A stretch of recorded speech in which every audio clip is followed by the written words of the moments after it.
Hello, I'm Tripti Nath, and I'm privileged to have with me in the studio Dr. Swasti Rao to discuss the significance of Prime Minister Narendra Modi's visit to France.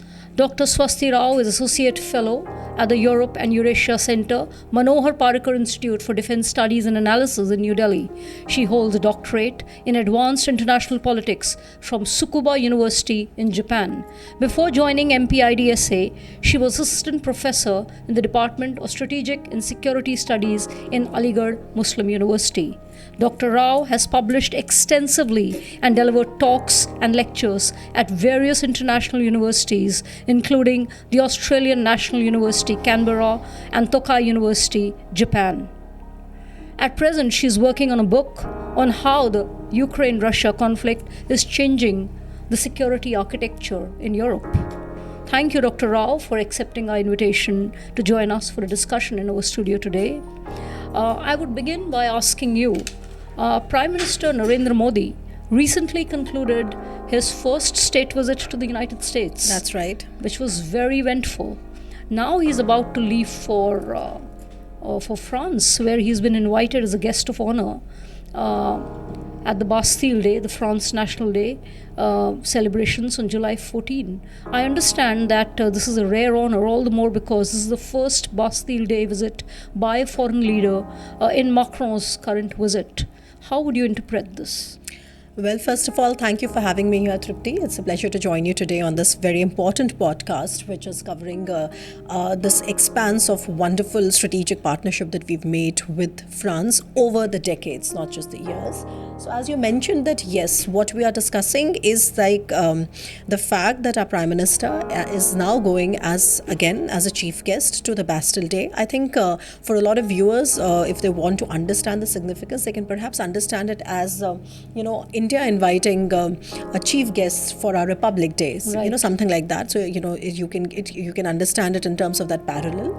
But it is more important than just being a chief guest to France's National Day, because like you said, that in France, there has not really been a consistent tradition of having foreign delegates over or foreign chief of, countries over, heads of states over. So this definitely makes it a rare exception, okay, in that sense, to have Prime Minister Modi there, because if you've been hearing about what the ambassadors have been talking about, etc., for example, France's ambassador to India, so he has said it very categorically that according to France, this is one of the ways to celebrate. Okay, we are celebrating 25 years of a strategic partnership with France. So for them, this is a symbolic gesture to celebrate the 25th anniversary of our very important preeminent strategic partnership, and therefore the Prime Minister has been invited to the Bastille Day celebrations.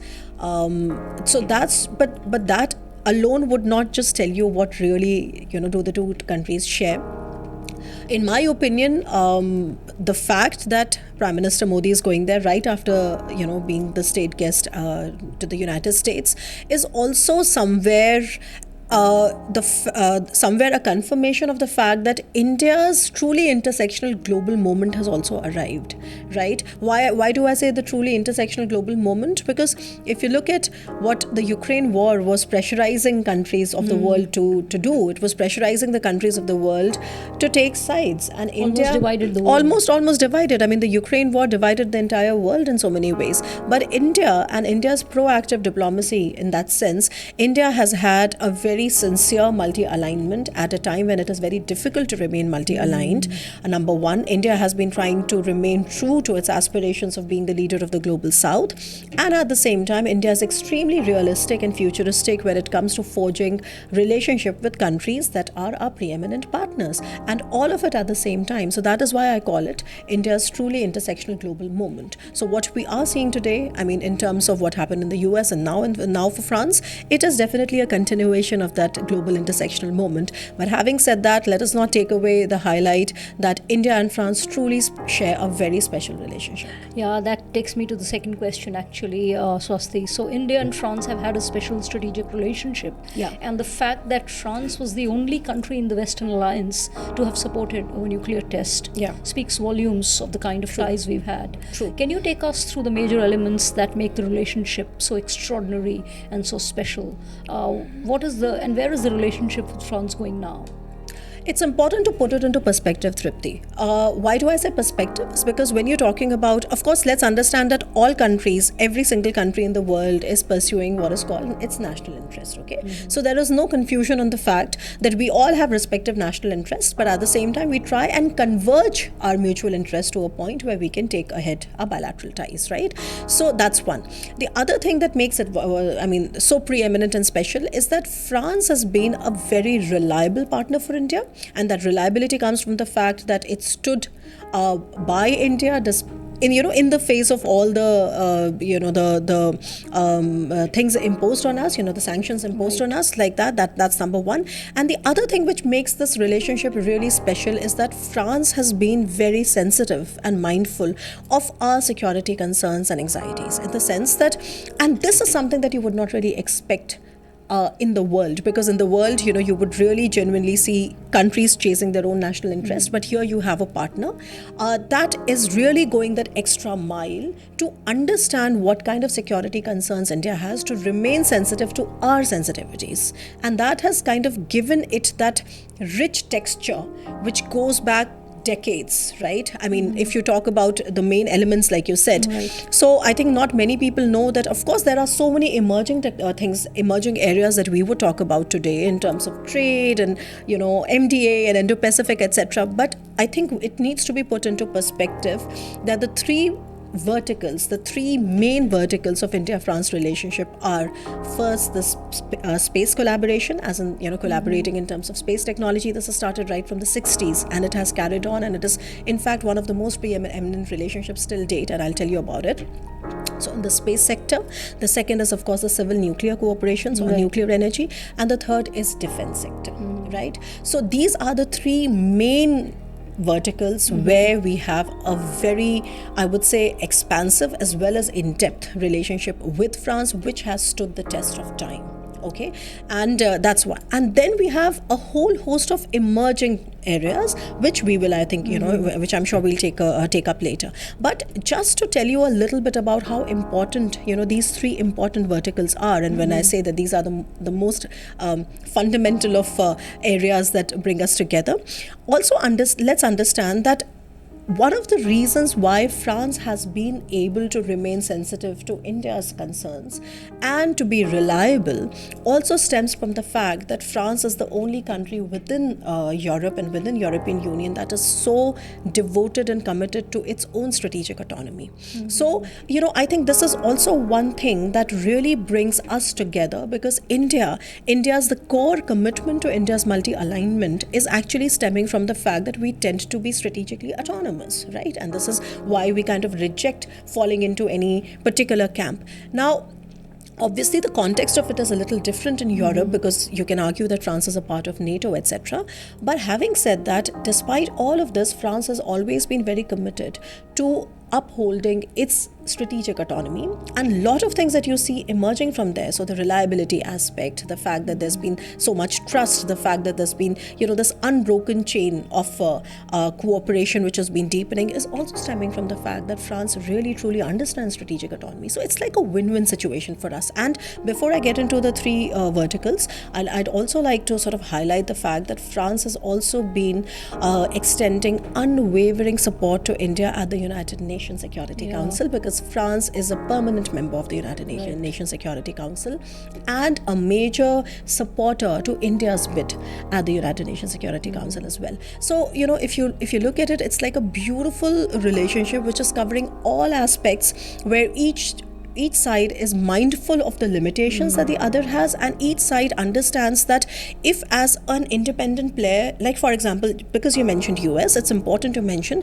that France understands it really, really well, that if India has been entering all these fundamental things with the US, it does not come at the cost of France, right? It's not a zero-sum game, because the very idea of strategic autonomy is that you are going to be having this, multifarious networking of pursuing your national interest. And if there's a country that considered itself a preeminent partner of yours and is sensitive to your concerns, should actually support you in it and not really think of it as a zero-sum game. Right. Having said that, it also just the main thing is that I think that's also a healthy thing, because it kind of instills a healthy competition in terms of what Germany is doing with India, in terms of what Italy has been trying to do with India. And of course, I mean, France already has a very, I would say, the number one position. So France would try everything to sort of retain that position in India's strategic imagination. Absolutely. Thanks for explaining it in such a comprehensive manner. We have a lot of questions to go through.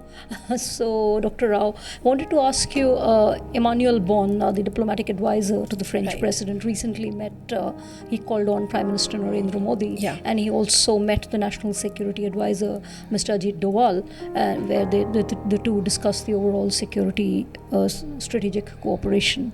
And soon after the meeting, the Prime Minister tweeted that IndiaFrance strategic interests hold great significance for global good. This is something very fascinating for me. And what exactly is he referring to when he says global good? Right. So again, couple of things. In the mechanism that we have had with France, usually leaders of the two countries meet every single year. Okay, there may be exceptions, but they've basically met every single year. And every single year when this kind of a meeting is supposed to happen, there is also a meeting between the national security advisors. Okay, and this is to basically apprise each other of the emerging domains of security, cooperation, etc., etc.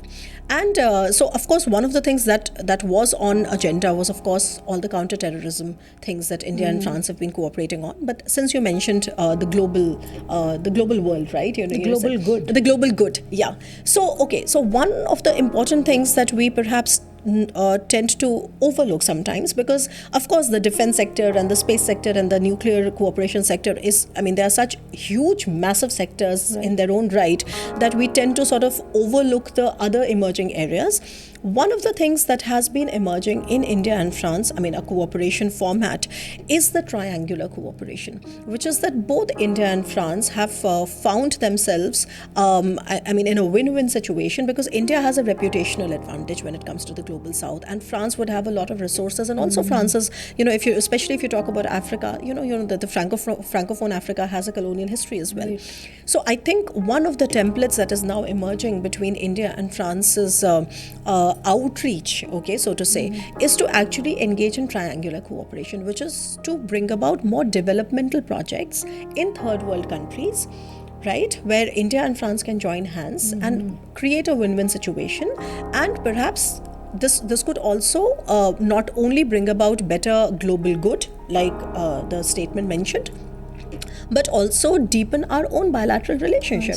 Okay, so that's the triangular, that's the developmental, so to say, push when it comes to one of the emerging areas. Also, let's remember that we also have lots of things on clean energy production, right? So clean energy production, where of course, in France, because I work on France, so I can tell you that despite all the tall claims that they make about renewables, the fact is that France right now is not really being able to reach the European Union average as far as incorporating renewables is concerned, but that's more a matter of time than say commitment, because we also have to understand that France is a pioneer in nuclear energy. Right. So having said that, France is also looking very, very I would say seriously at clean energy production. When I say clean, I mean the green hydrogen production. So for that as well, you have to sort of go to a third world sometime countries and try to utilize the resources which are available. So I think this is honestly a very interesting way of deepening your bilateral cooperation, which is also bringing about more global good. That's one aspect. The other aspect I'd like to say is that France is also, recently there was a very important meeting that they had in Paris, which was to do with the global good. etc. And France has kind of reiterated its commitment to, for example, bringing more resources for the special drawing rights, for making the IMF quotas more, equitable. So I think that commitment is very much there. And when they look at the global south or the global good, I think India is, of course, the preeminent, so to say, choice to come together with plans, because understand that we are building on such good trust and a partnership which has already stood the test of time. So the waters are already tested. Right. We still have a lot of questions to go through. So I understand that India and France want to improve trade ties and step up investments. How would you expand on this? Well, so I think this is somewhere not a sticky wicket, honestly, Tripti, but this is something where we would like to see more development.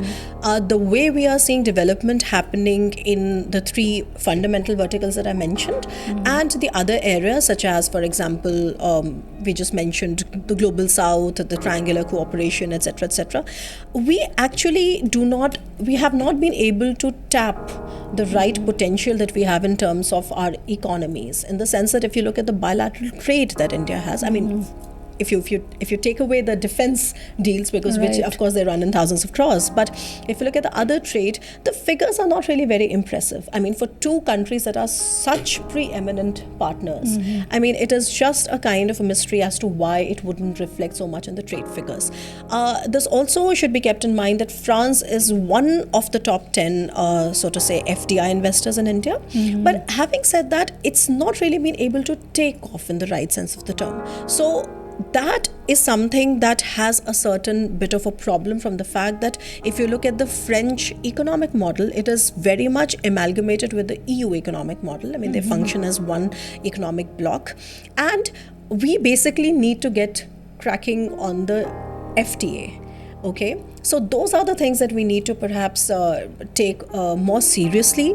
We already have a lot of headway made in the sense of we already have a Trade and Technology Council and stuff like that. So I would perhaps put it in a way and say that yes, there is enough traction that the two sides have gained, and because we're talking about a European country, let's also understand that we're talking about the EU, that block, that economic block. So what I do expect from the French side is to try and enable those conversations which are usually stuck around. So what exactly are we trying to do with the EU? We are trying to do better trade. We are trying to have better investment. And we are trying to have a deal around the geographical indicators, which is again intellectual property. So, and then there are problems with labor standards, the environmental concerns. So if you look at that entire, so to say, that range, we would need our partner support to try and help us clear this, to have us cover more distance, okay, slowly and steadily. So I would say that, in my opinion, whatever little progress has been made in the last 1 year, etc., has been quite impressive.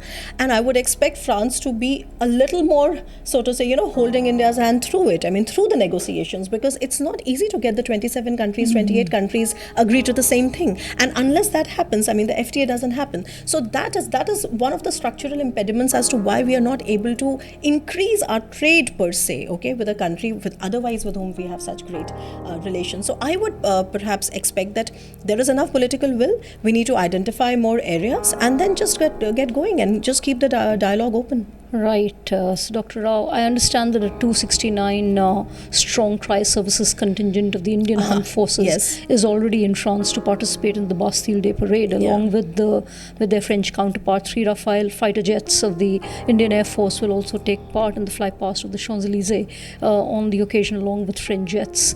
What are the big defense deals that we can expect from this visit? Everybody has their eyes set on that. Yeah, true. I mean, like somebody else has also said, that when you are meeting every single year, it is very difficult to come up with something with good news every single year. I mean, that's what everybody expects. But yeah, having said that, I do expect some sort of a headway being made. Okay, so there are a couple of things, especially when you talk about defense.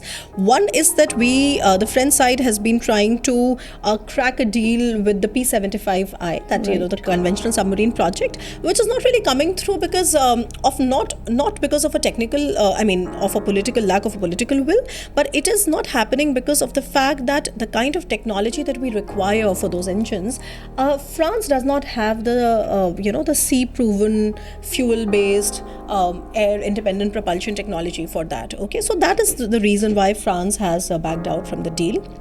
Now we know that Germany is very close to having the deal. But having said that, that's just one thing. We are also, just a couple of days ago, I read a report that said that we are actually now very close to probably inking another, fighter engine deal with France, which also comes with TOT. And according to the report, it said 100% TOT. Now, I think on the Indian side, we need to take it with a little bit of a caution, because of course France is one of the countries that has understood that if you want to have a deep defense relationship with India, it cannot really operate in the buyer-seller paradigm, right? That I'm India and then you keep selling me more and more weapons and then, we are having a very robust... No, that's not the case. The point is that France has been one of the players, the big defense manufacturers, who have understood that if they want to deepen this relationship, they have to get into joint production, they have to get into, that all that value which is added in India, they have to get into some kind of transfer of technology. And France has really come very close to that. Okay, so what I do expect something to happen, but again, like I said, that you also have to think of these two sides that are actually meeting every year, and they are having a perfect dialogue on everything. So much so, you'd be surprised, Tripti, that there's a mechanism called the 2+2 mechanism, right? So India has a 2+2 mechanism with a lot of countries that it considers close. So it has one with Japan, it has one with the US, it has one with Russia. But it does not have one with France. And when I got into the details of it and all the discussions that I had with a lot of people who steer our policy, they said that we don't need it because we are anyway, everything is on point. So for two sides that are anyway having a very, close to perfect dialogue and understanding and exchange on almost everything, I think you should sort of cut them the slack that it may be in the process, it may be too much to sort of expect this to happen this very time. If it is not this time, then maybe it will happen the next time. But okay, I'm also having my fingers crossed, because to be honest, I'm also expecting some big announcement to be made. How does the eminent position of France in the Indo-Pacific work out as a win-win situation between India and France? Thank you for that very brilliant question. I think if you don't mention Indo-Pacific, then we are, half the story still remains untold. So Indo-Pacific is very important. France has territory and people in the Indo-Pacific. It makes France a resident power. But let's understand the Indo-Pacific theater a little better, because I think when you talk to general people about Indo-Pacific, they kind of imagine a certain kind of a security architecture. Indo-Pacific also has two subsets, right? So one is an Indian Ocean and has Pacific Ocean. Now, all the cooperation that we have with France is with the US is usually in the Pacific side of that theater. France is the only country that is active in the Indian Ocean side of the Indo-Pacific theater. That makes our collaboration with France such a win-win situation, because France has territory, France has people, France has EEZ that it would like to protect, France has permanent military presence. We've been having and anything that sort of amounts to upholding a rules-based order, freedom of navigation, all of those things are welcome. So since 2019, when France actually started thinking of an Indo-Pacific strategy, they listed China as a systemic rival. That's a complicated relationship in its own right. But what I want to say is that France has a lot of reason to be in the Indo-Pacific and be potently enough, right? So not just a mere presence, but like a potent enough presence. And for India, it makes a lot of sense, because again, Indo-Pacific is a theater which is extremely important for India's maritime aspirations, right? And that is again a theater where India has Quad, and India has joining a lot of other European Union initiatives, etc., etc. With France, I think what India is doing in the Indo-Pacific, we can sort of I can put it together in 3-4 points for everybody to understand it better. One, of course, that we are really doing a lot of joint exercises. Okay, you may have heard of a lot of Varuna and Garuda, etc., etc. We do a lot of joint exercises, which is for upholding, patrolling. So we want that, number one. Number two, what we do in France in the Indo-Pacific is that we engage in a lot of intelligence sharing, the maritime domain awareness sharing. Because if maritime domain is a space where you need to have these tools which tell you what is going on where. So we have had, for example, there's an information fusion center, and France is extremely serious about it. Like the place I work, we have had not just the French side come over and talk generally, but also the French commander for Indo-Pacific, for Indian Ocean. It's called the French commander for Indian Ocean. It's called Alan Dian. And they have come and visited and talked about it in great detail. Okay, so that is the other thing that we are taking extremely seriously. I mean, the two sides, especially France. And the third thing is that we are also engaging in a lot of trilaterals. Trilateral is also important because trilateral is like a form of a mini lateral where, like 2-3 countries come together. In trilateral, it's 3 countries. They come together and then they try to chase a particular objective. So this is again a variety of things. And like I said, when you say the maritime domain, of course, there are blue economies, all the development of the blue economy, that there will be a lot of emerging tech, there will be AI, there will be, co-designing norms and regulations around emerging tech, dual use technology. So it's like one thing leading to the other.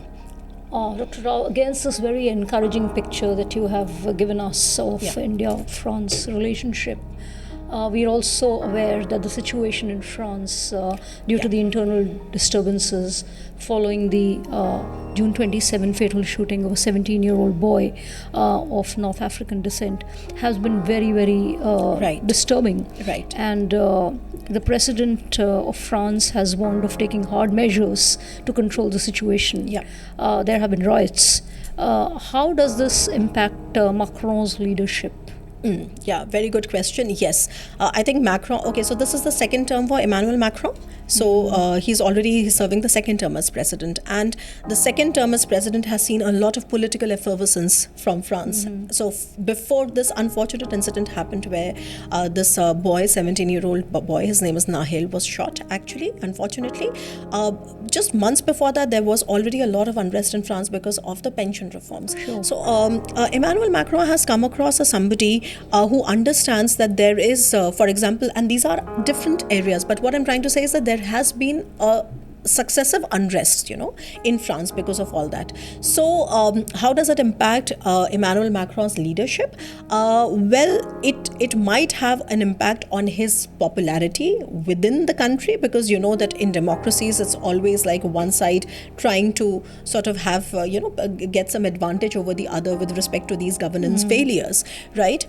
But like I said, that this particular situation has also been controlled. I mean, last I checked, that's been controlled, and one of the reasons why it got so out of hand was also because they did not want to deploy more force in terms of guns and stuff like that. And what was also unfortunate, Tripti, I'll mention it because it's important, is that while all this was happening on the social media, you just saw a kind of a barrage of a lot of disinformation, right, which were scenes from films and scenes from other parts of the world, which were sort of superimposed as the French protest. Okay, so that was unfortunate. That should not have happened. We are also extremely prone to disinformation, etc. in our own countries. So long story short, it is not going to have any impact on France's commitment to India, or France's core commitment to its so to say world outlook.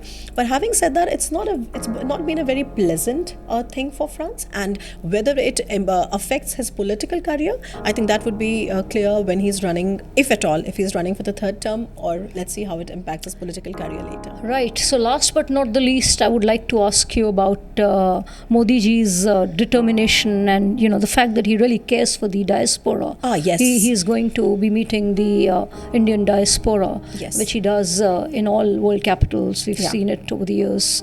Apart from this outreach, while this is very welcome, what do you think can be done to improve people-to-people ties between the two countries?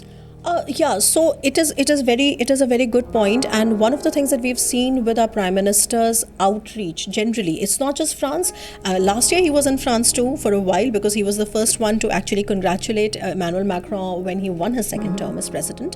Wherever the Prime Minister has gone, that's right. So wherever the Prime Minister has gone lately, whether it's the Nordic countries or whether it's Egypt or whether it's the US, of course US is the best known, right? You always see that in the Prime Minister's agenda, the outreach to the public out there, the Indian diaspora out there, has been very, very pronounced. So it definitely is a kind of a push to a people to people, so to say, dialogue.